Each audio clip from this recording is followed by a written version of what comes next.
வணக்கம். கோவை நீலகிரி செய்திகளுக்காக செய்திகள் வாசிப்பது சரவணன். உதகையில் கனமழை தொடர்ந்து கொட்டுகிறது. மழை வெள்ளத்தில் முத்துரை பாலடா விவசாய நிலங்கள் மூழ்கியதால் விவசாயிகள் விரக்தி.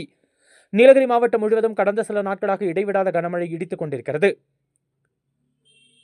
இந்த கடும் மழையின் காரணமாக முத்துரை பாலடா பகுதியில் பெரும்பாலான விவசாய நிலங்கள் முழுமையாக வெள்ளத்தில் மூழ்கியுள்ளன. காய்கறி பயிர்கள் அனைத்தும் அழிந்து விவசாயிகள் பெரும் நஷ்டத்துடன் நெஞ்சம் முறிந்து நிற்கின்றனர்.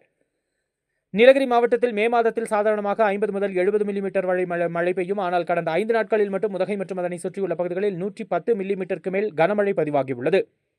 இது இயற்கையின் இயல்பான மழை கனத்தை விட மிகவும் அதிக அளவு என்று கூறப்படுகிறது. மேலும் மலைப்பகுதிகளில் கனமழை தொடரும் நிலைமைகள் வறண்ட மண்ணிலும் தாழ்வான நிலங்களிலும் வெள்ளத்தை உருவாக்கும் அபாயத்தை கொண்டுள்ளன. கால்வாய் மற்றும் நீர்ப்பாய்வு அமைப்புகள் சரிவர பராமரிக்கப்படாவிட்டால் இது பெரும் சேதத்திற்கு வழிவகுக்கும்.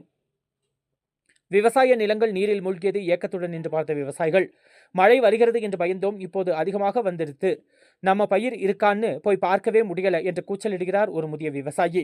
கேரட், பீன்ஸ், பூண்டு, பட்டாணி போன்ற சுழற்சி பயிர்கள் சேதமடைந்துள்ளன. மிகுந்த கடனுடன் பயிரிட்ட நிலங்கள் இப்போது வெறும் நீர் நிலைகளாக மாறிவிட்டன. விவசாயிகள் மழைக்காலத்திற்கு முன்பாகவே பாதிப்பு வாய்ந்த நிலங்களை அடையாளம் காண வேண்டும். அதற்கேற்ப தடுப்புச் சுவர் அமைத்தல், சேனல் அகழ்வுகள் போன்றவை முன்னெடுக்கப்பட வேண்டும். அதே சமயம் சேதமடைந்த விவசாய நிலங்களுக்கு அரசு விரைந்து நிவாரணம் வழங்க வேண்டும் என்றும், பயிர் காப்பீட்டு திட்டங்களை நடைமுறையில் உறுதிப்படுத்த வேண்டும். இயற்கை சீற்றம் மனித புறக்கணிப்பால் பெரும் சேதமாக மாறுகிறது. வானிலை ஆய்வாளர்களின் எச்சரிக்கையும் விவசாயிகளின் துயரமும் ஒன்று சேரும் பொழுது நிர்வாகத்தின் அலட்சியம் பெரும் பொருளாதார வீழ்ச்சியாகவே மாறுகிறது. மழை இயற்கையால் வரும், ஆனால் அதன் தாக்கம் மனித தவறால் பெருகுகிறது என்று இயற்கை ஆர்வலர்கள் கூறியது உண்மையாகிறது. கோவை நீலகிரி செய்திகளுக்காக எமது சிறப்பு செய்தி ஆசிரியர் தமிழ் வெங்கடேசன்.